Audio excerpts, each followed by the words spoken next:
नमस्कार। सुन लो यूपीएससी में आपका स्वागत है। आज 18 जून 2025 है। नमस्कार। और आज हम यूपीएससी की तैयारी के लिहाज से कुछ बेहद ज़रूरी समसामयिक मुद्दों पर बात करेंगे।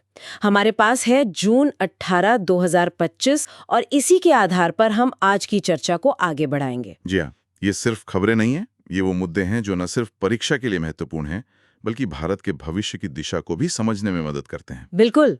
आज हम देखेंगे कि कैसे संविधान के सिद्धांत, अंतर्राष्ट्रीय संबंध, आर्थिक नीतियां, सामाजिक न्याय, ये सब आपस में जुड़े हुए हैं। और उम्मीद है कि इस चर्चा के अंत तक श्रोताओं को इन घटनाओं की सिर्फ जानकारी ही नहीं, बल्कि उनके पीछे के गहरे अर्थ, उनके निहितार्थ और यूपीएससी सिलेबस से उनका सीधा कनेक्शन सब कुछ साफ हो जाएगा। तो चलिए शुरू करते हैं। पहला मुद्दा उठाते हैं, राज व्यवस्था और सामाजिक न्याय से जुड़ा हुआ पश्चिम बंगाल ओबीसी आरक्षण विवाद। हाँ, ये मामला अभी काफी सुर्खियों में है। कलकत्ता हाईकोर्ट ने 17 जून को राज्य सरकार की एक नई ओबीसी सूची और अधिसूचना पर अंतरिम रोक लगा दी है। अंतरिम रोक मतलब फिलहाल उस पर अमल नहीं होगा। जी बिल्कुल। इसका सीधा असर कॉलेज एडमिशन और सरकारी भर्तियों पर पड़ेगा, जो इस नई सूची के आधार पर होने वाले थे। तो ये तात्कालिक रूप से काफी महत्वपूर्ण हो गया। लेकिन ये समझने के लिए कि कोर्ट ने ऐसा क्यों किया, शायद हमें थोड़ा पीछे जाना होगा। मतलब आरक्षण का संवैधानिक आधार क्या है, क्यों जरूरी है ये? बहुत अच्छा सवाल है। देखिए, भारतीय संविधान में सामाजिक न्याय सुनिश्चित करने के लिए आरक्षण का प्रावधान है। मुख्य रूप से 2-3 अनुच्छेद यहाँ बहुत महत्वपूर्ण है। कौन कौन से? पहला है अनुच्छेद 15(4). अनुच्छेद 15(4) ये राज्य को सामाजिक और शैक्षिक रूप से पिछड़े वर्गों SEBCs के लिए विशेष प्रावधान करने की इजाजत देता है। ठीक है। अनुच्छेद 15(5). अनुच्छेद 15(5) ये शैक्षिक संस्थानों में, जिसमें प्राइवेट संस्थान भी शामिल हैं, SEBCs के प्रवेश के लिए आरक्षण का प्रावधान करता है। ओके। और नौकरियों के लिए? उसके लिए है अनुच्छेद 16(4). अनुच्छेद 16(4) ये कहता है कि अगर राज्य को लगता है कि सरकारी नौकरियों में किसी पिछड़े वर्ग का पर्याप्त प्रतिनिधित्व नहीं है, तो वो उनके लिए आरक्षण कर सकता है। यानी संविधान निर्माताओं ने पिछड़ेपन को दूर करने के लिए ये व्यवस्था दी है। बिल्कुल। और ये पिछड़ापन कौन तय करेगा? इसके लिए राष्ट्रीय पिछड़ा वर्ग आयोग NCBC और राज्यों के अपने पिछड़ा वर्ग आयोग SCBCs हैं। इनका काम है वस्तुनिष्ठ डेटा इकट्ठा करना, विश्लेषण करना और फिर सिफारिशें देना। मतलब ये मनमाना नहीं होना चाहिए, डेटा आधारित होना चाहिए। और इसी संदर्भ में इंदिरा साहनी केस का जिक्र बार बार आता है ना, 1992 का वो लैंडमार्क जजमेंट। हाँ बिल्कुल, इंदिरा साहनी बनाम भारत संघ मामला ये मील का पत्थर है। इसने कई बातें साफ की।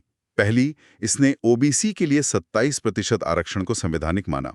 दूसरी, इसने आरक्षण की कुल सीमा 50% तय कर दी, कुछ विशेष परिस्थितियों को छोड़कर। 50% की सीमा, ठीक है। और तीसरी, बहुत महत्वपूर्ण बात, कोर्ट ने कहा कि जाति पिछड़ापन तय करने का शुरुआती बिंदु हो सकती है, लेकिन ये एकमात्र मानदंड नहीं हो सकती। सामाजिक, शैक्षिक पिछड़ापन देखना होगा। और सबसे ज्यादा जोर देकर जो बात कही गई वो ये थी कि धर्म के आधार पर आरक्षण नहीं किया जा सकता।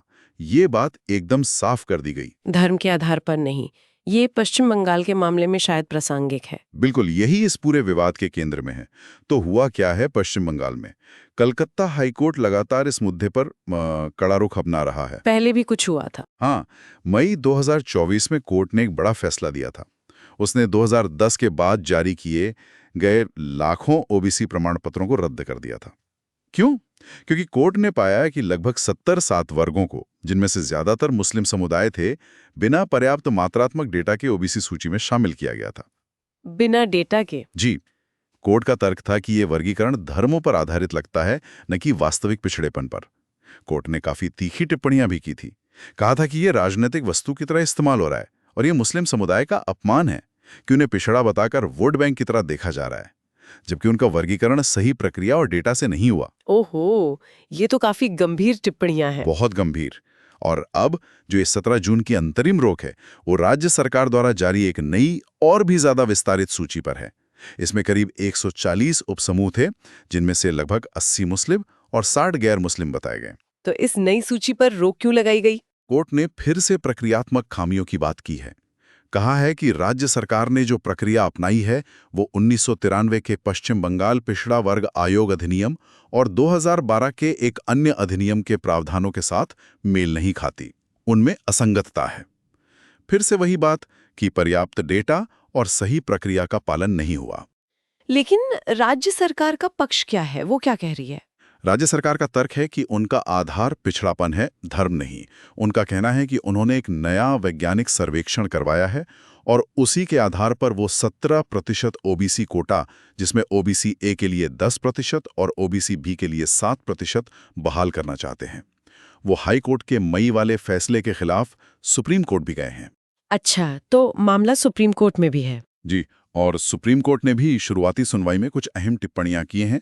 उन्होंने भी दोहराया है कि आरक्षण धर्म के आधार पर नहीं हो सकता। सुप्रीम कोर्ट ने भी राज्य सरकार से मात्रात्मक डेटा मांगा है, ये दिखाने के लिए कि जिन समुदायों को शामिल किया गया है वो वाकई सामाजिक और शैक्षिक रूप से पिछड़े हैं और उनका प्रतिनिधित्व अपर्याप्त है। तो मतलब चाहे हाई कोर्ट हो या सुप्रीम कोर्ट, दोनों ही डेटा और धर्म आधारित वर्गीकरण न होने पर जोर दे रहे हैं। बिल्कुल, यही संवैधानिक स्थिति है। इस पूरे गतिरोध का आम लोगों पर, राजनीति पर क्या असर पड़ रहा है? असर तो बहुत बड़ा है। प्रशासनिक स्तर पर देखें तो कॉलेज एडमिशन्स रुक गए हैं, सरकारी भर्तियां प्रभावित हो रही हैं, लाखों छात्र और उम्मीदवार हैं जिनका भविष्य अनिश्चित हो गया है। एक भ्रम की स्थिति बनी हुई है। और राजनीतिक तौर पर? राजनीतिक टकराव तेज हो गया है। विपक्ष, खासकर बीजेपी, सत्तारूढ़ पार्टी पर तुष्टीकरण का आरोप लगा रही है। उनका कहना है कि ये धर्माधारित कोटा लाने का पिछला दरवाजा है। वो ये भी इशारा कर रहे हैं कि 2010 के बाद से ओबीसी सूची में मुस्लिम समुदायों का अनुपात काफी बढ़ गया है। तो ये एक जटिल मुद्दा बन गया है जहां संवैधानिक वैधता, सकारात्मक कार्रवाई का इरादा और राजनीतिक आरोप प्रत्यारोप सब मिल गए हैं। बिल्कुल, ये एक क्लासिक केस है जहां हमें संवैधानिक औचित्य और सकारात्मक कार्रवाई के नाजुक संतुलन को साधना होता है। न्यायपालिका यहां संविधान के संरक्षक के तौर पर अपनी भूमिका निभा रही है, कार्यपालिका के कामों पर नियंत्रण रख रही है। शक्तियों के पृथक्करण का सिद्धांत यहां काम कर रहा है। और कोर्ट की वो वोट बैंक वाली टिप्पणी भी अहम है। हाँ, ये दिखाता है कि कैसे सामाजिक न्याय की नीतियां कई बार राजनीतिकरण का शिकार हो जाती हैं। और ये जो ओबीसी के अंदर उपवर्गीकरण किया गया है, ओबीसी ए और ओबीसी बी, इसकी भी अपनी जटिलताएं हैं। वो कैसे? देखिए, उपवर्गीकरण का उद्देश्य होता है कि ओबीसी के अंदर जो ज्यादा पिछड़े हैं उन तक लाभ पहुंचे। लेकिन पश्चिम बंगाल के मामले में आरोप ये लग रहा है कि ओबीसी ए श्रेणी में ज्यादातर मुस्लिम समुदायों को रखा गया, जिससे ये एक तरह का अघोषित धार्मिक कोटा बन गया। तो यहाँ उद्देश्य बनाम दुरुपयोग की संभावना का सवाल उठता है। और इसका असर सिर्फ बंगाल तक सीमित नहीं रहेगा, ये राष्ट्रीय स्तर पर भी बहस छेड़ सकता है। सही कहा, ये मुद्दा निश्चित रूप से आगे भी चर्चा में रहेगा। चलिए अब अगले विषय पर आते हैं, विकसित भारत एट 2047। उपराष्ट्रपति जी का बयान आया है कि ये सपना नहीं, निश्चित मंजिल है। ये सुनने में तो बहुत बड़ा लगता है, ये है क्या आखिर? हाँ, विकसित भारत एट 2047 ये भारत सरकार का एक बहुत ही महत्वाकांक्षी विजन है। लक्ष्य है कि 2047 तक जब भारत अपनी आजादी के 100 साल पूरे करेगा, तब तक भारत एक विकसित राष्ट्र बन जाए। विकसित राष्ट्र मतलब सिर्फ अर्थव्यवस्था के लिहाज से? नहीं, अर्थव्यवस्था एक बड़ा हिस्सा जरूर है। लक्ष्य रखा गया है $30 ट्रिलियन की अर्थव्यवस्था बनने का। हाँ, 30 ट्रिलियन US डॉलर्स। लेकिन ये सिर्फ यहीं तक सीमित नहीं है। इसमें सामाजिक प्रगति जैसे शिक्षा, स्वास्थ्य, गरीबी उन्मूलन, ये सब शामिल हैं। पर्यावरण की स्थिरता यानी सस्टेनेबल डेवलपमेंट और सुशासन यानी गुड गवर्नेंस, ये भी इसके अहम हिस्से हैं। और इसमें कुछ अनोखी बात भी है। एक खास बात है जन भागीदारी पर जोर। सरकार चाहती है कि ये सिर्फ सरकारी योजना न रहे, बल्कि इसमें लोगों की, खासकर युवाओं की भागीदारी हो। इसके लिए वॉइस ऑफ यूथ जैसे मंच भी बनाए गए हैं। अच्छा, तो इसे हासिल करने का प्लान क्या है? मतलब किन चीजों पर फोकस है? देखिए, इसके 4 मुख्य स्तंभ बताए गए हैं। सरकार इन्हें कहती है युवा शक्ति यूथ, गरीब कल्याण पुअर, नारी शक्ति वुमेन और अन्नदाता यानी फार्मर्स। युवा, गरीब, महिलाएं और किसान। जी, इन चारों वर्गों के सशक्तिकरण पर खास जोर है। और फिर इन स्तंभों के आधार पर 5 व्यापक विषय या थीम्स तय किए गए हैं। वो क्या है? पहला, सशक्त भारतीय। इसमें स्वास्थ्य, शिक्षा, कौशल विकास वगैरह आता है। दूसरा, संपन्न और सतत अर्थव्यवस्था। इसमें कृषि, उद्योग, हरित अर्थव्यवस्था, इंफ्रास्ट्रक्चर ये सब। तीसरा, नवाचार, विज्ञान और प्रौद्योगिकी। चौथा, सुशासन और सुरक्षा, जिसमें आंतरिक और बाहरी सुरक्षा दोनों शामिल हैं। और पांचवा, विश्व में भारत, यानी वैश्विक मंच पर भारत की भूमिका। ये तो काफी व्यापक है, तो इसे जमीनी स्तर पर कैसे उतारा जा रहा है? रणनीतियां क्या हैं? कई रणनीतियां हैं, जैसे अर्थव्यवस्था के लिए मैन्युफैक्चरिंग को मजबूत करना, मेक इन इंडिया को आगे बढ़ाना, निर्यात बढ़ाना, बड़े पैमाने पर इंफ्रास्ट्रक्चर का विकास, नए हाईवे, रेलवे नेटवर्क, पोर्ट्स। हरित अर्थव्यवस्था पर बहुत जोर है। 2070 तक नेट जीरो का लक्ष्य है और रिन्यूएबल एनर्जी क्षमता को बहुत ज्यादा बढ़ाने का लक्ष्य है, शायद 1500 गीगावाट तक। हाँ, 1500 GW रिन्यूएबल एनर्जी। और सामाजिक लक्ष्यों के लिए? सामाजिक लक्ष्यों के लिए मौजूदा योजनाओं को और मजबूती से लागू करना है, जैसे शून्य गरीबी का लक्ष्य है, 100% स्कूली शिक्षा, सबके लिए सस्ती और अच्छी स्वास्थ्य सेवा। इसमें PM आवास योजना, जल जीवन मिशन, आयुष्मान भारत जैसी योजनाएं अहम भूमिका निभाएंगी। तकनीक का भी रोल होगा? बिल्कुल, टेक्नोलॉजी का इस्तेमाल सुशासन के लिए, e-governance, digital India, startup ecosystem को बढ़ावा देना और सांस्कृतिक विरासत के संरक्षण के लिए भी तकनीक का इस्तेमाल। सुशासन सुधारों का भी जिक्र था। हाँ, जैसे GST लागू हुआ, insolvency and bankruptcy code IBC आया, ईज ऑफ डूइंग बिजनेस पर काम हो रहा है। ये सब उसी दिशा में कदम है। संस्कृति मंत्रालय की भी अपनी 5 स्तंभी रणनीति है और आने वाले बजट 2025-26 में भी इससे जुड़ी पहले देखने को मिल सकती हैं। तो ये सिर्फ एक विजन डॉक्यूमेंट नहीं, बल्कि एक तरह का फ्रेमवर्क है जिसके तहत सरकार की सारी योजनाएं चल रही हैं। आप इसे एक शक्तिशाली राजनीतिक और प्रशासनिक नैरेटिव कह सकती हैं। ये सरकार की अलग-अलग योजनाओं और पहलों को एक बड़े महत्वाकांक्षी लक्ष्य से जोड़ता है। ये लोगों को दिखाता है कि हम सब मिलकर किस दिशा में जा रहे हैं। और विकास के मॉडल के तौर पर इसमें क्या खास है? ये दिलचस्प है। ये दिखाता है कि भारत का विकास मॉडल शायद थोड़ा बदल रहा है। इसमें एक तरफ तो नव उदारवादी विकास के तत्व हैं, जैसे $30 ट्रिलियन अर्थव्यवस्था का लक्ष्य, ईज ऑफ डूइंग बिजनेस पर जोर। लेकिन दूसरी तरफ इसमें सामाजिक कल्याण, सांस्कृतिक राष्ट्रवाद और आत्मनिर्भरता पर भी उतना ही जोर है। तो ये एक तरह का मिला जुला, शायद एक विशिष्ट भारतीय मॉडल बनाने की कोशिश है। समझ गया। चलिए अब एक और महत्वपूर्ण रिपोर्ट पर आते हैं। वैश्विक लैंगिक अंतराल रिपोर्ट 2025। विश्व आर्थिक मंच यानी WEF की ये रिपोर्ट आई है और खबर है कि भारत की रैंकिंग गिरी है। हाँ, ये WEF की 19वीं वार्षिक रिपोर्ट है और भारत के लिए तस्वीर थोड़ी चिंताजनक है। पहले ये बताइए कि ये ग्लोबल जेंडर गैप इंडेक्स मापता क्या है? देखिए, ये इंडेक्स WEF हर साल प्रकाशित करता है। ये दुनिया के 148 देशों में 4 मुख्य क्षेत्रों में लैंगिक समानता को मापता है। स्कोर 0 से 1 के बीच होता है, जहां 1 का मतलब है पूर्ण लैंगिक समानता। एक अहम बात यह है कि ये संसाधनों के स्तर को नहीं मापता, बल्कि पुरुषों और महिलाओं के बीच परिणामों में अंतर यानी गैप को मापता है। और वो 4 क्षेत्र कौन कौन से हैं? 4 प्रमुख आयाम या उपसूचकांक हैं। पहला, आर्थिक भागीदारी और अवसर। इसमें लेबर फोर्स पार्टिसिपेशन रेट, समान काम के लिए समान वेतन, सीनियर पदों पर महिलाओं की संख्या वगैरह आता है। ठीक है। दूसरा, शैक्षिक प्राप्ति। इसमें साक्षरता दर, प्राइमरी, सेकेंडरी और हायर एजुकेशन में महिलाओं का नामांकन दर देखा जाता है। तीसरा है स्वास्थ्य और उत्तरजीविता।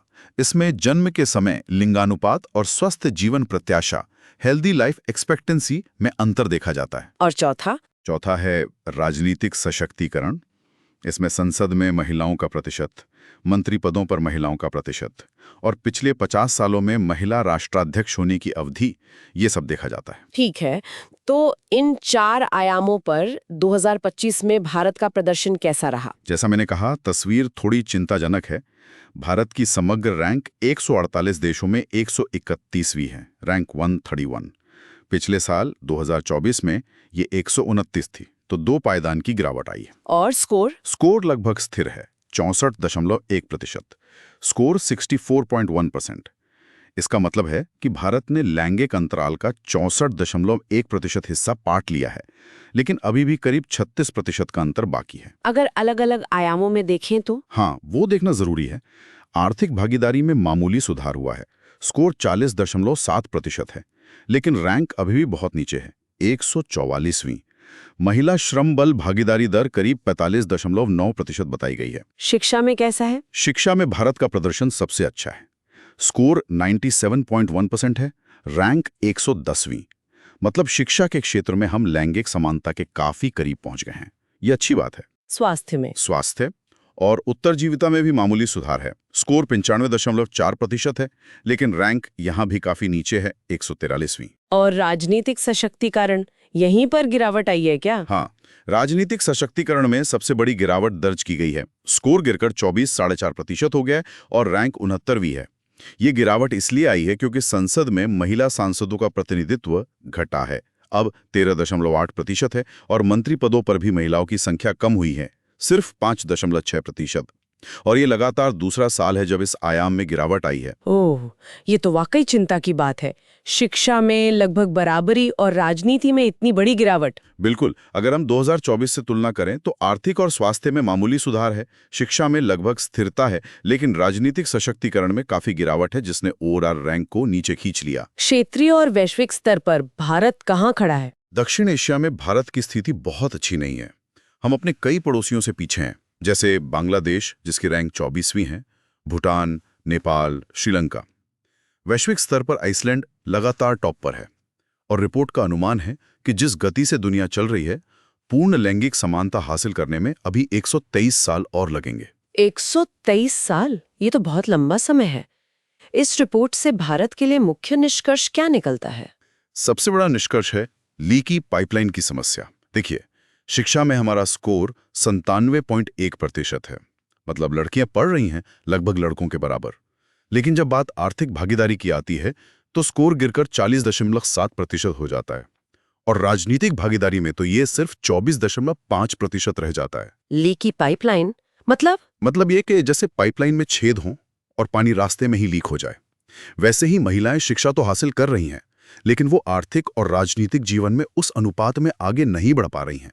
कहीं ना कहीं वो सिस्टम से बाहर हो रही हैं। और इसकी वजह क्या हो सकती है? कई वजह हैं। संरचनात्मक बाधाएं हैं, सामाजिक बाधाएं हैं, घरेलू जिम्मेदारियों का बोझ ज्यादातर महिलाओं पर होता है, काम करने की जगहों पर असुरक्षित माहौल, वेतन में अंतर, कैरियर में आगे बढ़ने के कम मौके और समाज की पितृसत्तात्मक सोच, ये सब मिलकर इस लीकेज का कारण बनते हैं। समस्या योग्य महिलाओं की कमी की नहीं है, बल्कि अवसरों की कमी और बाधाओं की है। और राजनीतिक सशक्तिकरण में गिरावट का क्या मतलब है? ये ज्यादा खतरनाक है क्योंकि ये एक दुष्चक्र पैदा कर सकता है। अगर नीति निर्माण में महिलाओं की आवाज कम होगी तो महिलाओं से जुड़े मुद्दों पर ध्यान भी कम जाएगा, जिससे उनकी स्थिति सुधरने की रफ्तार और धीमी हो सकती है। और ये कोई एक साल की बात नहीं, ये एक ट्रेंड बनता दिख रहा है। ये दिखाता है कि महिला आरक्षण अधिनियम जैसे कानूनों को सिर्फ बनाना काफी नहीं है, उनका प्रभावी कार्यान्वयन कितना जरूरी है। ये विश्लेषण आंखें खोलने वाला है। चलिए अब अंतर्राष्ट्रीय संबंधों का रुख करते हैं। G7 आउटरीच शिखर सम्मेलन 2025 में भारत की भागीदारी। प्रधानमंत्री मोदी कनाडा गए हैं। जी हाँ, ये उनके तीसरे कार्यकाल की पहली बड़ी बहुपक्षीय भागीदारी है। वो कनाडा के कनानिस्किस में हो रहे 51 में G7 शिखर सम्मेलन के आउटरीच सत्र में हिस्सा ले रहे हैं। पहले ये समझाएं कि ये G7 क्या है और भारत इसमें क्यों शामिल होता है, जबकि भारत इसका सदस्य नहीं है। G7 यानी ग्रुप ऑफ 7 दुनिया की 7 सबसे उन्नत या विकसित अर्थव्यवस्थाओं का एक अनौपचारिक समूह है। इसमें Canada, France, Germany, Italy, Japan, UK और यूएस शामिल हैं। सातों नाम याद रखने होंगे। Canada, France, Germany, Italy, Japan, UK, US और ईयू भी होता है। हाँ, यूरोपियन यूनियन भी इसमें प्रतिनिधित्व करता है। ये समूह वैश्विक मुद्दों पर चर्चा करता है। अब भारत इसका सदस्य नहीं है, लेकिन G7 देश अक्सर आउटरीच सत्र आयोजित करते हैं जिसमें वो गैर सदस्य देशों को, खासकर प्रमुख उभरती अर्थव्यवस्थाओं को, वैश्विक चुनौतियों पर चर्चा के लिए आमंत्रित करते हैं। भारत को 2003 से लगभग नियमित रूप से बुलाया जा रहा है, जो भारत के बढ़ते आर्थिक और रणनीतिक महत्व को दर्शाता है। अच्छा, इस बार की शिखर सम्मेलन का एजेंडा क्या है और भारत की प्राथमिकताएं क्या हैं? इस बार मेजबानी कनाडा कर रहा है, तो एजेंडा में शांति और सुरक्षा, ऊर्जा सुरक्षा, डिजिटल परिवर्तन, महत्वपूर्ण खनिजों की supply chain, artificial intelligence, AI, quantum computing जैसे मुद्दे शामिल हैं। ईरान इजराइल संकट पर भी चर्चा होने की उम्मीद है। और भारत का फोकस? भारत का मुख्य फोकस रहा है ग्लोबल साउथ की प्राथमिकताएं सामने रखना। ग्लोबल साउथ की प्राथमिकताएं मतलब विकासशील दुनिया की आवाज बनना, उनकी ज़रूरतों और चिंताओं को इस मंच पर उठाना। भारत खास तौर पर ऊर्जा सुरक्षा, एआई और ऊर्जा का संगम, क्वांटम टेक्नोलॉजी और विकासशील देशों में इंफ्रास्ट्रक्चर के लिए निवेश जैसे मुद्दों पर जोर दे रहा है। क्या इस दौरान कुछ महत्वपूर्ण द्विपक्षीय बैठकें भी हुईं? हाँ, कई नेताओं से मुलाकातें हुईं। औपचारिक बैठकें कनाडा, जर्मनी, इटली और यूक्रेन के नेताओं के साथ हुईं। कुछ अनौपचारिक मुलाकातें मैक्सिको, दक्षिण कोरिया, दक्षिण अफ्रीका और ऑस्ट्रेलिया के नेताओं से भी हुईं। कनाडा के प्रधानमंत्री के साथ बैठक खास रही होगी, है ना? पिछले कुछ समय से रिश्तों में तनाव था। बिल्कुल। कनाडा के प्रधानमंत्री मार्क कार्नी के साथ बैठक खास तौर पर महत्वपूर्ण थी। पिछले साल खालिस्तानी मुद्दे को लेकर दोनों देशों के रिश्तों में काफी कड़वाहट आ गई थी। तो ये बैठक एक तरह से रिश्तों को रीसेट करने या पटरी पर लाने का एक अवसर थी। तो इस पूरी भागीदारी को भारत की विदेश नीति के नजरिए से कैसे देखा जाए? ये भारत की बहुसंरेखण मल्टी अलाइनमेंट की विदेश नीति का एक स्पष्ट उदाहरण है। भारत पश्चिमी देशों के ब्लॉक जैसे G7 के साथ जुड़ाव बना रहा है, लेकिन साथ ही वो SCO, शांघाई सहयोग संगठन और ब्रिक्स जैसे समूहों का भी सक्रिय सदस्य है। मतलब भारत किसी एक गुट में बंधने के बजाय मुद्दा आधारित सहयोग कर रहा है और अपनी रणनीतिक स्वायत्ता बनाए हुए है। भारत अब सिर्फ एक संतुलन साधने वाली शक्ति नहीं, बल्कि एक अग्रणी शक्ति के रूप में उभर रहा है। और ग्लोबल साउथ की प्राथमिकताओं पर जोर देना, ये एक सोची समझी रणनीतिक ब्रांडिंग है। भारत खुद को विकासशील दुनिया के एक स्वाभाविक नेता के तौर पर पेश कर रहा है, अपनी G20 अध्यक्षता की सफलता को भुना रहा है और अपनी राजनयिक ताकत को बढ़ा रहा है। दिलचस्प विदेश नीति से जुड़ा एक और अहम घटनाक्रम है भारत साइप्रस सामरिक साझेदारी। प्रधानमंत्री मोदी हाल ही में साइप्रस भी गए थे। जी, 15-16 जून को। ये 20 साल से ज्यादा समय में किसी भारतीय प्रधानमंत्री की पहली साइप्रस यात्रा थी।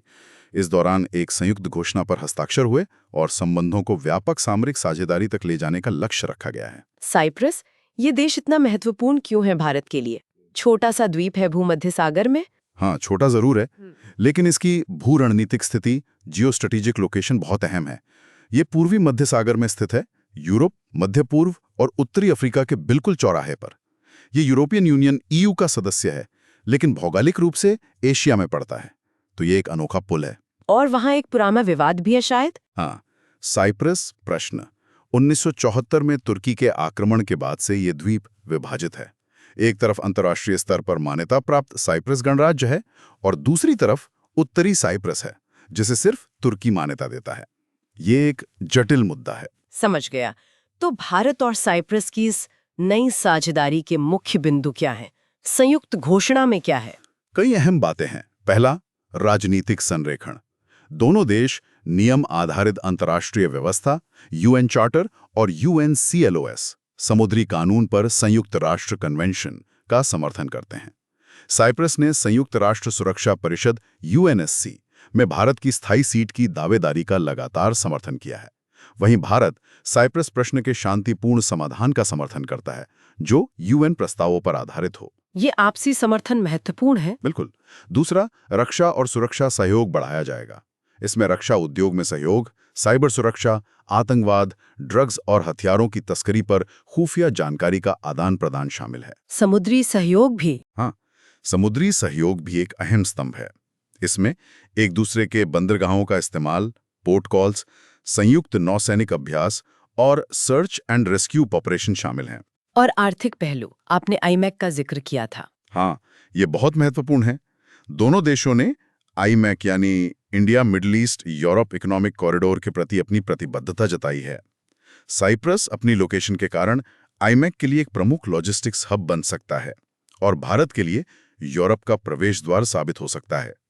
साइप्रस 2026 में EU की अध्यक्षता भी संभालेगा, तो वो EU भारत मुक्त व्यापार समझौते FTA को आगे बढ़ाने में भी मदद कर सकता है। अच्छा, ये तो काफी रणनीतिक लगता है। और लोगों के बीच संपर्क बढ़ाने के लिए एक मोबिलिटी पायलट प्रोग्राम शुरू करने और सीधी हवाई कनेक्टिविटी बढ़ाने पर भी सहमति बनी है। साथ ही अगले 5 साल 2025-2029 के लिए एक विस्तृत कार्य योजना भी बनाई गई है। तो इस साझेदारी का विश्लेषण क्या कहता है? ये सिर्फ दो देशों के बीच अच्छे रिश्ते हैं या इसका कोई बड़ा भू राजनीतिक मतलब भी है? इसका निश्चित रूप से एक बड़ा भू राजनीतिक मतलब है। ये सिर्फ द्विपक्षीय संबंध सुधारना नहीं है, इसे पूर्वी भूमध्य सागर में बन रहे तुर्की, पाकिस्तान, अजरबैजान के गठजोड़ के खिलाफ एक संतुलन बनाने वाले कदम के तौर पर भी देखा जा सकता है। आपको याद होगा, कश्मीर मुद्दे पर तुर्की का रुख भारत के पक्ष में नहीं रहा है। साइप्रस के साथ नजदीकी बढ़ाकर भारत एक संदेश भी दे रहा है। और जैसा मैंने कहा, ये आईएमई को जमीन पर उतारने के लिए बहुत महत्वपूर्ण है। साइप्रस यूरोप में भारत के लिए एक स्थिर लॉजिस्टिक्स एंकर बन सकता है और ईयू के अंदर भारत के हितों जैसे एफटीए की वकालत कर सकता है। ये व्यापक भारत ईयू सहयोग के दरवाजे खोल सकता है। बिल्कुल। चलिए अब अर्थव्यवस्था की ओर मुड़ते हैं। एसईजेड यानी विशेष आर्थिक क्षेत्रों से जुड़ी एक खबर है। नियमों में कुछ सुधार किए गए हैं, खासकर सेमीकंडक्टर मैन्युफैक्चरिंग के लिए। जी हाँ, सरकार ने एसईजेड नियम 2006 में कुछ अहम बदलावों को अधिसूचित किया है, जिनका सीधा फायदा सेमीकंडक्टर और इलेक्ट्रॉनिक्स इंडस्ट्री को मिल सकता है। पहले ये बताएं कि एसईजेड होते क्या हैं और सेमीकंडक्टर्स इतने ज़रूरी क्यों हैं आजकल? एसईजी यानी स्पेशल इकोनॉमिक जोन। ये देश के भीतर ऐसे इलाके होते हैं जहां व्यापार और टैक्स से जुड़े कानून देश के बाकी हिस्सों से अलग और ज्यादा उदार होते हैं। इनका मकसद होता है निवेश आकर्षित करना और निर्यात को बढ़ावा देना। और सेमीकंडक्टर्स? सेमीकंडक्टर, जिन्हें हम आम भाषा में चिप्स कहते हैं, वो आज के दौर के हर इलेक्ट्रॉनिक गैजेट की जान है। फोन, कंप्यूटर, कार, मेडिकल उपकरण, सब कुछ। इनकी सप्लाई चेन दुनिया के कुछ ही देशों में केंद्रित है। भारत अपनी जरूरत के लिए काफी हद तक आयात पर निर्भर है। इसलिए देश में सेमीकंडक्टर बनाना भारत के लिए एक रणनीतिक प्राथमिकता है, आर्थिक आत्मनिर्भरता के लिए भी और राष्ट्रीय सुरक्षा के लिए भी। वैश्विक बाजार भी बहुत बड़ा है। ठीक है, तो अब एसईजेड नियमों में क्या बदलाव किए गए हैं इन्हें बढ़ावा देने के लिए? 3 जून की अधिसूचना में क्या है? कई बदलाव हैं। सबसे पहला, सेमीकंडक्टर या इलेक्ट्रॉनिक्स इंडस्ट्री के लिए अगर कोई एसईजेड बनाना चाहता है तो उसके लिए न्यूनतम जमीन की जरूरत को 50 हेक्टेयर से घटाकर सिर्फ 10 हेक्टेयर कर दिया गया है। 10 हेक्टेयर? ये तो काफी बड़ी छूट है। हाँ। क्योंकि सेमीकंडक्टर फैब्स के लिए जमीन तो चाहिए होती है, लेकिन शायद 50 हेक्टेयर की जरूरत ना हो। दूसरा, और ये बहुत बड़ा बदलाव है, अब एसईजेड में बनी चीजों को घरेलू बाजार यानी डोमेस्टिक टैरिफ एरिया डीटीए में बेचने की इजाजत दे दी गई है। हाँ, उस पर जो भी लागू ड्यूटी होगी वो देनी पड़ेगी। पहले ऐसा नहीं था। पहले एसईजेड का मुख्य फोकस सिर्फ निर्यात पर था। डीटीए में बिक्री की अनुमति बहुत सीमित थी या नहीं थी। ये एक बड़ा नीतिगत बदलाव है। और क्या बदलाव है? भार मुक्त भूमि यानी एनकम्ब्रेंस फ्री लैंड से जुड़े नियमों में भी कुछ छूट दी गई है और नेट फॉरेन एक्सचेंज एनएफई की गणना को भी उदार बनाया गया है। मतलब कंपनियों के लिए नियमों का पालन करना आसान होगा। इन बदलावों का कोई असर दिख रहा है? हाँ, तत्काल असर दिखा है। इन नए नियमों के तहत माइक्रॉन टेक्नोलॉजी, जो गुजरात में अपना बड़ा प्लांट लगा रही है, करीब 13,000 करोड़ रुपए का निवेश, और एक्वस ग्रुप, जो कर्नाटक में निवेश कर रहा है 100 करोड़ रुपए, उनके प्रस्तावों को मंजूरी दे दी गई है। तो इन सुधारों का विश्लेषण क्या कहता है? ये क्या दर्शाते हैं? ये एसईजी नीति में एक रणनीतिक बदलाव का संकेत है। सरकार अब सिर्फ निर्यात आधारित मॉडल पर निर्भर नहीं रहना चाहती। वो समझ रही है कि घरेलू बाजार भी बहुत बड़ा है और एसईजी यूनिट्स को डीटीए में बेचने की अनुमति देने से उन्हें इकोनॉमीज ऑफ स्केल, बड़े पैमाने पर उत्पादन का लाभ मिलेगा और उनका जोखिम भी कम होगा। ये एसईजी को देश की बाकी अर्थव्यवस्था के साथ बेहतर तरीके से जोड़ने की कोशिश है। और सेमीकंडक्टर पर खास फोकस? ये दिखाता है कि सरकार अब एक परिष्कृत औद्योगिक नीति अपना रही है। मतलब वन साइज फिट्स ऑल वाला रवैया नहीं, बल्कि जो रणनीतिक रूप से महत्वपूर्ण सेक्टर हैं, जैसे सेमीकंडक्टर, जिसमें बहुत ज्यादा पूंजी लगती है, लंबा समय लगता है, उनकी विशिष्ट बाधाओं को दूर करने के लिए लक्षित नियम बनाए जा रहे हैं। जैसे जमीन की जरूरत कम करना, डीटीए बिक्री की अनुमति देना। ये एक ज्यादा परिपक्व रणनीति लगती है। बिल्कुल। अर्थव्यवस्था से जुड़ा एक और मुद्दा जो लगातार खबरों में है, रुपए का अवमूल्यन। हाल ही में ये 86.24 प्रति डॉलर तक पहुंच गया था। जी, 17 जून को रुपया 18 पैसे गिरकर 86.24 प्रति डॉलर पर बंद हुआ। ये लगातार दबाव में है। ये क्यों हो रहा है और रिजर्व बैंक आरबीआई क्या कर रहा है इसे रोकने के लिए? पहले ही समझते हैं कि विनिमय दर, एक्सचेंज रेट होती क्या है। ये बस एक मुद्रा का मूल्य दूसरी मुद्रा के मुकाबले होता है। भारत में हम प्रबंधित अस्थायी प्रणाली, मैनेज्ड फ्लोटिंग सिस्टम अपनाते हैं। मतलब दर मुख्य रूप से बाजार की मांग और आपूर्ति से तय होती है, लेकिन आरबीआई जरूरत पड़ने पर हस्तक्षेप करके बहुत ज्यादा उतार चढ़ाव को रोकता है। अवमूल्यन का मतलब है कि डॉलर के मुकाबले रुपया कमजोर हो रहा है। तो इसके पीछे कारण क्या है? कई कारण हैं, कुछ वैश्विक हैं, कुछ घरेलू। वैश्विक कारणों में सबसे बड़ा है अमेरिकी डॉलर की मजबूती। अमेरिका में ब्याज दरें ज्यादा हैं, तो निवेशक डॉलर की ओर आकर्षित हो रहे हैं। दूसरा, कच्चे तेल की ऊंची कीमतें। भारत अपनी जरूरत का ज्यादातर तेल आयात करता है, तो तेल महंगा होने से हमारा आयात बिल बढ़ता है और रुपए पर दबाव आता है। इसके अलावा दुनिया में कहीं भी भू राजनीतिक तनाव बढ़ता है, तो निवेशक सुरक्षित निवेश जैसे डॉलर की तरफ भागते हैं, जिससे रुपए जैसी उभरती बाजार की मुद्राएं कमजोर होती हैं। और घरेलू कारक? घरेलू स्तर पर हमारा व्यापार घाटा, ट्रेड डेफिसिट और चालू खाता घाटा, करंट अकाउंट डेफिसिट, कैड, एक बड़ी वजह है। मतलब हम आयात ज्यादा करते हैं और निर्यात कम। ऊंची महंगाई दर भी एक कारण है, और विदेशी संस्थागत निवेशकों द्वारा भारतीय बाजार से पैसा निकालना, कैपिटल आउटफ्लोज, भी रुपए को कमजोर करता है। तो इन सब के बीच आरबीआई की रणनीति क्या है? क्या वो बदल रही है? हाँ, ऐसा लगता है कि आरबीआई की रणनीति में एक बदलाव आया है। पहले आरबीआई रुपए को एक स्तर पर बनाए रखने के लिए काफी आक्रामक तरीके से डॉलर बेचता था, लेकिन अब लगता है कि वो अंशांकित अवमूल्यन, कैलिब्रेटेड डेप्रिसिएशन की रणनीति अपना रहा है। अंशांकित अवमूल्यन, इसका क्या मतलब है? इसका मतलब है कि आरबीआई रुपए को धीरे धीरे नियंत्रित तरीके से कमजोर होने दे रहा है। वो बाजार की ताकतों को थोड़ी ज्यादा भूमिका निभाने दे रहा है। ऐसा शायद इसलिए किया जा रहा है ताकि विदेशी मुद्रा भंडार को बचाया जा सके, जो बार बार हस्तक्षेप करने से कम होता है। तो क्या आरबीआई ने हस्तक्षेप करना बंद कर दिया है? वह बंद नहीं किया है, वो अभी भी अत्यधिक अस्थिरता, एक्सेसिव वॉलेटिलिटी को रोकने के लिए हस्तक्षेप करता है। जैसे अगर रुपया बहुत तेजी से गिरने लगता है, मान लीजिए 88 के स्तर के पास पहुंचता है, तो आरबीआई डॉलर बेचकर उसे संभालने की कोशिश कर सकता है। लेकिन अब उसका लक्ष्य रुपये को किसी खास स्तर पर फिक्स करना नहीं है, बल्कि उसकी गिरावट की गति को नियंत्रित करना, उसे व्यवस्थित रखना है। इस अवमूल्यन का भारतीय अर्थव्यवस्था पर क्या असर पड़ता है? इसके दोनों तरह के असर होते हैं। नकारात्मक असर यह है कि आयात महंगा हो जाता है। पेट्रोल, डीजल, इलेक्ट्रॉनिक गैजेट्स, विदेशों में पढ़ाई, विदेश यात्रा, ये सब महंगे हो जाते हैं। इससे आयातित मुद्रास्फीति, इंपोर्टेड इन्फ्लेशन बढ़ सकती है। हमारा व्यापार घाटा और सीएडी भी बढ़ सकता है। और सकारात्मक असर? सकारात्मक असर निर्यातकों को होता है। आईटी कंपनियां, फार्मा कंपनियां, जिन्हें डॉलर में आमदनी होती है, उनके लिए रुपया कमजोर होना फायदेमंद है। विदेश से जो पैसा भारत भेजा जाता है, रेमिटेंसेस, उसकी वैल्यू भी रुपए में बढ़ जाती है। तो आरबीआई के लिए ये एक संतुलन साधने वाला काम है। बिल्कुल। अर्थशास्त्र में कॉन्सेप्ट है असंभव त्रिमूर्ति, इम्पॉसिबल ट्रिनिटी। आप एक ही समय पर एक निश्चित विनिमय दर, पूरी तरह से मुक्त पूंजी प्रवाह और स्वतंत्र मौद्रिक नीति, तीनों को एक साथ हासिल नहीं कर सकते। आपको इनमें से चुनना पड़ता है। ऐसा लगता है कि आरबीआई फिलहाल अपनी मौद्रिक नीति की स्वायत्ता और विदेशी मुद्रा भंडार के संरक्षण को ज्यादा प्राथमिकता दे रहा है। और ये लगातार अवमूल्यन भारत की कुछ संरचनात्मक कमजोरियों को भी उजागर करता है, जैसे ऊर्जा आयात पर हमारी भारी निर्भरता, विदेशी पूंजी प्रवाह की अस्थिरता। ये दिखाता है कि आत्मनिर्भर भारत, रिन्यूएबल एनर्जी पर जोर, घरेलू मैन्युफैक्चरिंग को बढ़ावा देना, ये सब पहले क्यों रणनीतिक रूप से इतनी महत्वपूर्ण है। ये लंबी अवधि में रुपए को स्थिरता देने के लिए जरूरी है। सही बात है। चलिए अब रक्षा और आंतरिक सुरक्षा की बात करते हैं। नौसेना में एक नया जहाज शामिल हुआ है, ASWSC अर्नाला। जी हाँ, INS अर्नाला।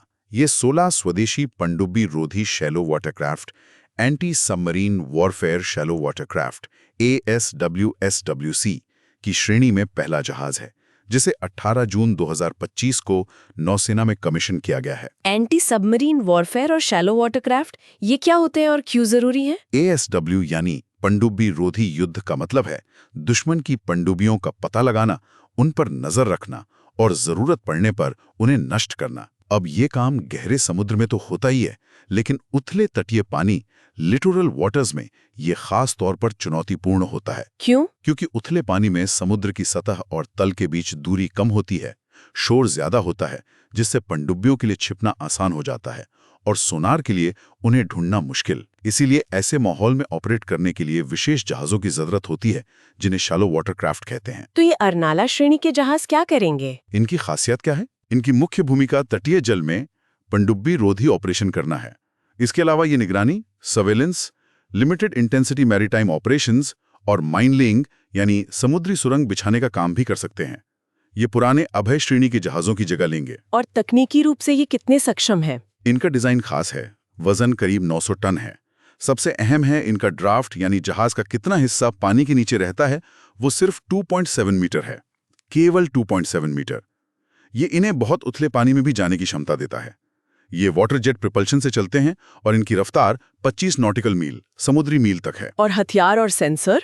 इनमें बहुत उन्नत स्वदेशी सेंसर लगे हैं, जैसे हल माउंटेड सोनार HMS हब है, लो फ्रीक्वेंसी वेरिएबल डेप्थ सोनार LFVDS, under water communication system UACS। हथियारों में हल्के टॉर्पीडो, ASW रॉकेट और anti torpedo decoy system ATDS शामिल हैं। इनका सामरिक महत्व क्या है और आत्मनिर्भर भारत से इनका क्या कनेक्शन है? सामरिक महत्व बहुत ज्यादा है। भारत की तट रेखा बहुत लंबी है, 7,516 किलोमीटर। हमारे कई द्वीप समूह हैं, महत्वपूर्ण अपतटीय संपत्तियां हैं। अरनाला जैसे जहाज हमारी तटीय रक्षा को मजबूत करेंगे। और क्षेत्रीय खतरों के लिहाज से? हिंद महासागर क्षेत्र IOR में चीन और पाकिस्तान की पनडुब्बियों की बढ़ती गतिविधियों को देखते हुए हमारी ASW क्षमता को बढ़ाना बहुत जरूरी है। ये जहाज उस जरूरत को पूरा करेंगे। और आत्मनिर्भरता? ये आत्मनिर्भर भारत की एक बहुत बड़ी सफलता है। इन जहाज़ों का डिजाइन पूरी तरह से स्वदेशी है, जिसे नौसेना के अपने वॉरशिप डिजाइन ब्यूरो ने तैयार किया है। इनका निर्माण भारतीय shipyard garden reach ship builders and engineers GRSE Calcutta में हो रहा है। और सबसे गर्व की बात यह है कि इनमें 80% से ज्यादा स्वदेशी सामग्री का इस्तेमाल किया गया है। 80% से ज्यादा? ये हमारी रणनीतिक स्वायत्तता के लिए बहुत अहम है। 80% स्वदेशी, ये तो वाकई कमाल है। बिल्कुल, ये दिखाता है कि नौसेना की परिचालन सोच, ऑपरेशनल डॉक्ट्रिन बदल रही है। अब सिर्फ गहरे समुद्र ब्लू वाटर नेवी पर ही नहीं, बल्कि तटीय युद्ध लिटोरल वॉरफेयर पर भी उतना ही ध्यान दिया जा रहा है। और रक्षा उद्योग के लिए? ये हमारे घरेलू रक्षा औद्योगिक पारिस्थितिकी तंत्र की परिपक्वता को दर्शाता है। हम अब सिर्फ लाइसेंस पर उत्पादन करने वाले देश नहीं रहे, बल्कि हम मौलिक डिजाइन और निर्माण करने में सक्षम हो रहे हैं। ये लंबी अवधि में हमारी रणनीतिक स्वतंत्रता के लिए बहुत जरूरी है। बहुत बढ़िया। अब आते हैं विज्ञान और प्रौद्योगिकी पर। कृषि क्षेत्र से जुड़ी एक पहल है क्रॉपिक। ये क्या है? क्रॉपिक यानी collection of real time observations and photo of crops. ये कृषि मंत्रालय की एक नई पहल है, जिसमें आर्टिफिशियल इंटेलिजेंस AI और खेतों से ली गई तस्वीरों का इस्तेमाल करके फसलों की निगरानी की जाएगी और फसल बीमा के दावों का निपटारा किया जाएगा। अच्छा, अभी फसल बीमा में क्या दिक्कतें आती हैं किसानों को? देखिए, प्रधानमंत्री फसल बीमा योजना PMFBY जैसी योजनाएं बहुत महत्वपूर्ण हैं, लेकिन उनके कार्यान्वयन में कुछ चुनौतियां हैं। सबसे बड़ी चुनौती है फसल के नुकसान का सही और समय पर आकलन करना। अभी ज्यादातर ये काम मैनुअल सर्वे से होता है, जिसमें गलतियों की गुंजाइश रहती है, समय लगता है। इससे बीमा दावों के निपटारे में देरी होती है। रियल टाइम डेटा की कमी भी एक समस्या है। तो क्रोपेक इन समस्याओं को कैसे हल करेगा? ये काम कैसे करेगा? ये PMFBY के तहत ही काम करेगा। इसका तंत्र ऐसा है, पहला कदम है डेटा इकट्ठा करना। किसानों या सर्वेयरों को अपने खेत में लगी फसल की जियो टैग्ड और टाइम स्टैम्प्ड तस्वीरें लेनी होंगी। ये तस्वीरें फसल के पूरे जीवन चक्र में 4-5 बार लेनी होंगी, एक खास मोबाइल ऐप क्रोपिक ऐप के जरिए। इसमें क्राउड सोर्सिंग का भी इस्तेमाल किया जा सकता है। ठीक है, तस्वीरें आ गईं, फिर इन तस्वीरों को एक क्लाउड प्लेटफॉर्म पर अपलोड किया जाएगा। वहां आर्टिफिशियल इंटेलिजेंस AI एल्गोरिदम इन तस्वीरों का विश्लेषण करेंगे। वो पहचानेंगे कि कौन सी फसल है, वो किस अवस्था में है, उसकी सेहत कैसी है, और अगर कोई नुकसान हुआ है जैसे सूखा, बाढ़, कीटों का हमला, तो वो कितना है। AI ये सब कर लेगा तस्वीरों से? हाँ, AI को इस तरह से ट्रेन किया जाएगा कि वो ये सब विश्लेषण कर सके, और फिर इस सारे डेटा को एक डैशबोर्ड पर विजुअलाइज किया जाएगा, ताकि अधिकारी और बीमा कंपनियां आसानी से देख सकें और फैसले ले सकें। तो इसका उद्देश्य क्या है? मुख्य उद्देश्य हैं फसलों का एक रियल टाइम डेटाबेस बनाना, फसल नुकसान के आकलन को स्वचालित, ऑटोमेट, सटीक, एक्यूरेट और पारदर्शी ट्रांसपेरेंट बनाना, और बीमा दावों का जल्दी निपटारा करना। ये कब से लागू होगा? योजना है कि खरीफ 2025 और रबी 2025-26 सीजन में इसे 50 जिलों में पायलट प्रोजेक्ट के तौर पर शुरू किया जाएगा, और फिर 2026 से इसे पूरे देश में लागू किया जा सकता है। इसका क्या महत्व है कृषि शासन के लिए? ये कृषि शासन में साक्ष्याधारित और प्रौद्योगिकी संचालित दृष्टिकोण की तरफ एक बहुत बड़ा कदम है। ये पारंपरिक व्यक्तिपरक तरीकों जैसे क्रॉप कटिंग एक्सपेरिमेंट्स CC, जिनसे उपज का अनुमान लगाया जाता था, उनकी जगह ले सकता है या उन्हें सप्लीमेंट कर सकता है। और बीमा के लिहाज से आपने 2 समस्याओं का जिक्र किया था। हाँ, बीमा में 2 बड़ी समस्याएं होती हैं, नैतिक खतरा, मॉरल हैजर्ड, और प्रतिकूल चयन, एडवर्स सिलेक्शन। ये क्या होते हैं?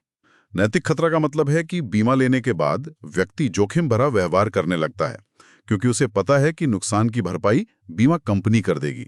जैसे किसान शायद फसल की उतनी देखभाल ना करे। प्रतिकूल चयन का मतलब है कि बीमा लेने के लिए वही लोग ज्यादा आते हैं जिन्हें पता होता है कि उन्हें नुकसान होने का खतरा ज्यादा है।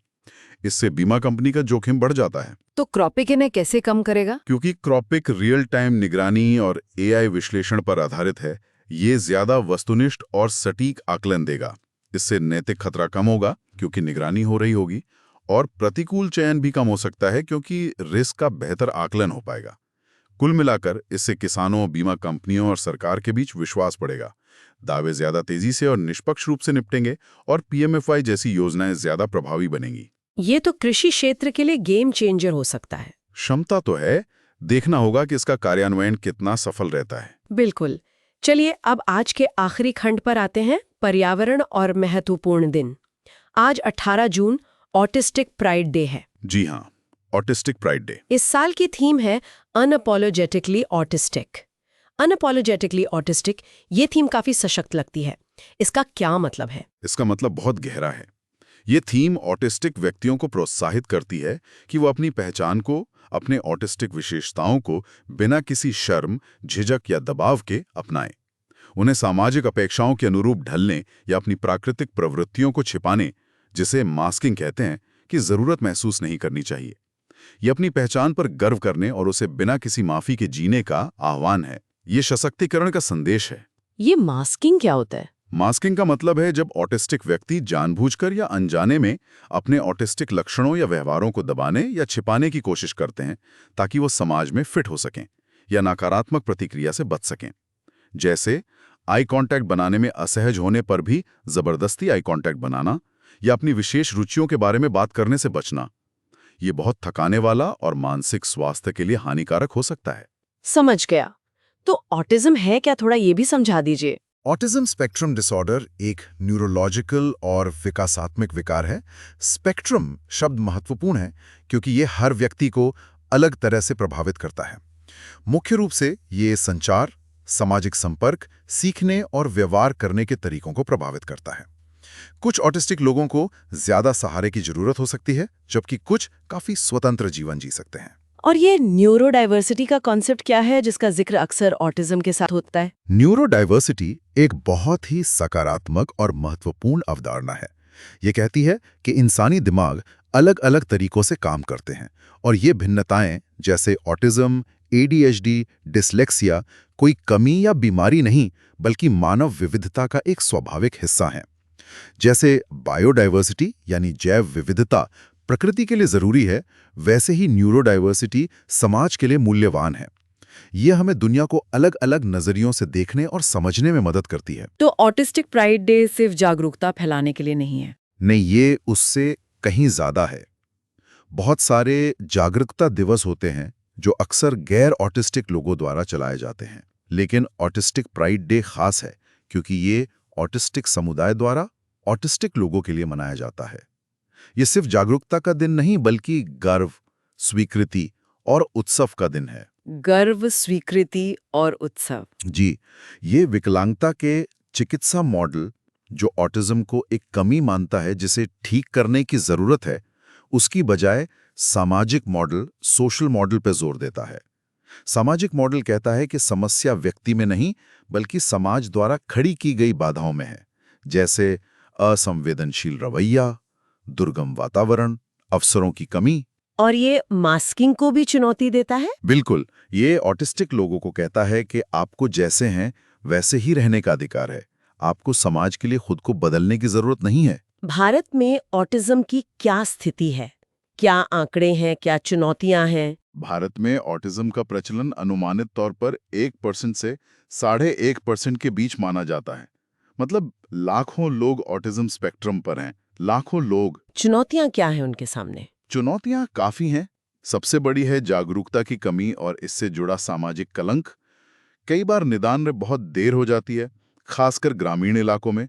प्रशिक्षित विशेषज्ञों, थेरेपिस्ट्स, स्पेशल एजुकेटर्स की भारी कमी है। समावेशी शिक्षा और रोजगार के अवसर भी सीमित हैं।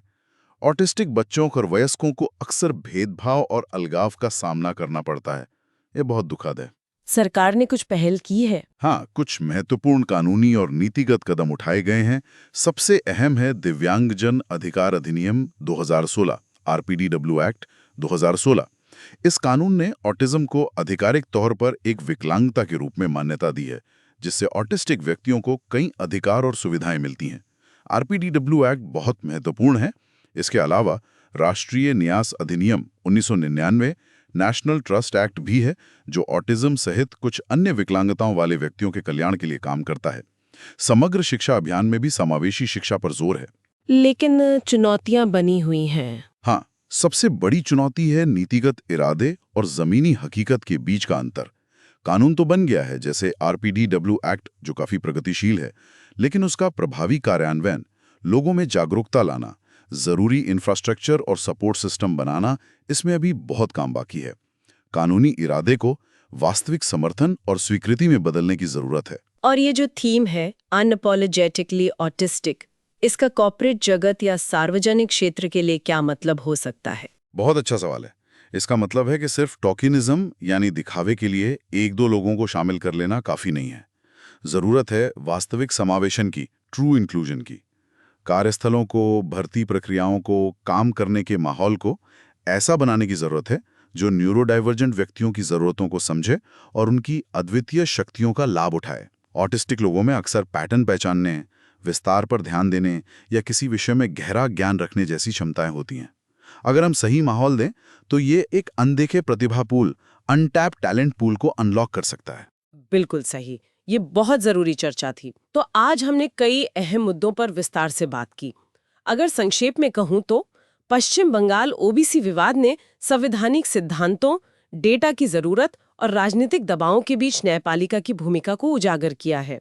विकसित भारत एक्ट 2047 एक महत्वाकांक्षी राष्ट्रीय दृष्टिकोण है, जिसके कई आयाम हैं। लैंगिक समानता रिपोर्ट बताती है कि शिक्षा में प्रगति के बावजूद आर्थिक और राजनीतिक भागीदारी में बड़ी चुनौतियां हैं। G7 और साइप्रस यात्रा भारत की सक्रिय बहुसंरक्षण वाली विदेश नीति और रणनीतिक साझेदारी बनाने पर जोर दिखाती हैं। अर्थव्यवस्था में SEZ सुधार, सेमीकंडक्टर जैसे रणनीतिक क्षेत्रों पर फोकस और RBI रुपए के प्रबंधन में सधा हुआ रवैया अपना रहा है। रक्षा में अर्नाला का कमीशन होना आत्मनिर्भर भारत और तटीय सुरक्षा की दिशा में एक बड़ा कदम है। कृषि में क्रॉपिक जैसी पहल AI के जरिए शासन में सुधार लाने की क्षमता रखती है।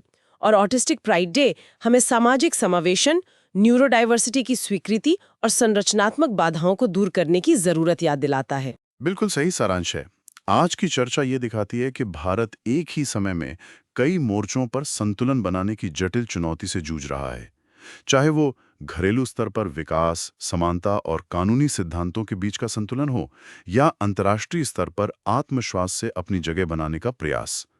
ये मुद्दे आपस में जुड़े हुए हैं और यही वो ताना बाना बुन रहे हैं जो भारत के 2047 तक के सफर की दिशा तय करेगा। बिल्कुल।